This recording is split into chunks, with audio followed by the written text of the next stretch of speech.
When I prepare my homilies, one of my goals is to be able to explain things in a simpler way. And having written a lot of children's books, that helps. Because if you can explain it to a 6-year-old, usually you have a chance with a normal person. Today, my goal is to confuse you. Because that's what that first reading does. It's written by a man named Koheleth.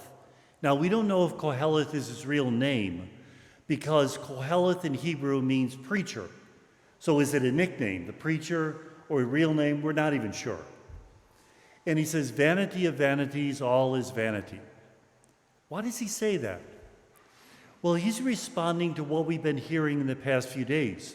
Remember the readings that came from Proverbs? And Proverbs is really kind of simple sayings. If you do this, this is going to happen. If you do that, that's going to happen. And usually it comes down to, if you're a good person, God's going to reward you. You're going to live a long life, be prosperous, always healthy, family happy. Just like happens, right? Not always. In fact, not often. We even have the saying, only the good die young. I think of Saint Therese of Lisieux as she's dying of tuberculosis of the bones, and she's been suffering terribly. And on her deathbed, she says, you know, God, after the way I've suffered so much, I understand why people become atheists. The little flower had a couple thorns on her stem. She was able to say the truth. So what does Koheleth do? He says all those nice sayings about getting your reward in this life, it doesn't always work. And in fact, it doesn't often work. This book is written around the same time as the book of Job. And it's that same message, challenging what is called wisdom with a deeper wisdom. What's the deeper wisdom? Well, Job says it at the end of his book. We have a saying, patience of Job. Job is patient for 2 chapters, and then for 38 chapters he complains. Finally, God shows up and says, Job, where's the sun during the night?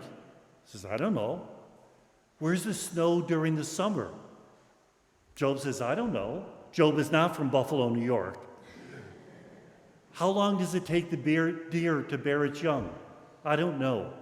And God says to Job, gee, Job, for somebody who's questioning my motives, you don't know an awful lot. And what does Job say at the end?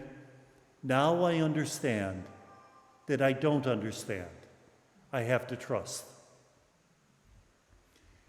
Our faith, who God is, how God acts, we can begin to get some sense of it, but it's still a mystery.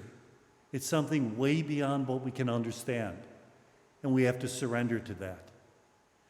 Those who try to figure it out precisely, they get into trouble. There's an old Buddhist saying, if you see Buddha, kill Buddha. And what are they saying? If you think you've got him down, figure it out, you've created an idol. You have to be ready to be surprised. You have to be ready to enter into a real relationship. Even relationships between people. Do we ever get to know everything about them? Don't we, those who are married more than 50 years, isn't there a surprise every once in a while? And so much so with God. And it doesn't mean we can't know anything. St. Augustine says, thinking about God is like swimming in the ocean.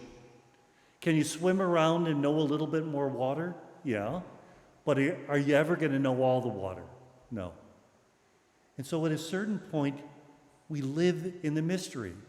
We live in the fact that we don't understand everything. That it's okay. It's okay to know that you don't know. In fact, it brings a certain freedom, because now I don't have to figure it all out. I just have to try to love and trust, even in the midst of all this confusion.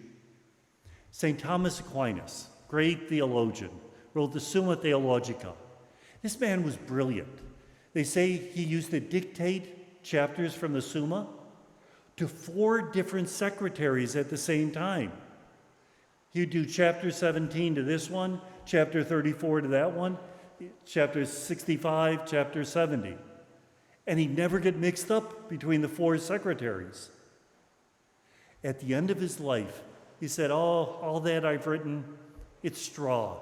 You might as well burn it." Because as brilliant as it was, it fell short. So, at the end of this homily, are you more confused than ever? I hope so. If you're not, then I didn't do my job. But at a certain point, Etienne Gilson, philosopher, life is not a problem to be solved. It's a mystery to be lived. We dive into the mystery, we do our best, and we leave the rest to God.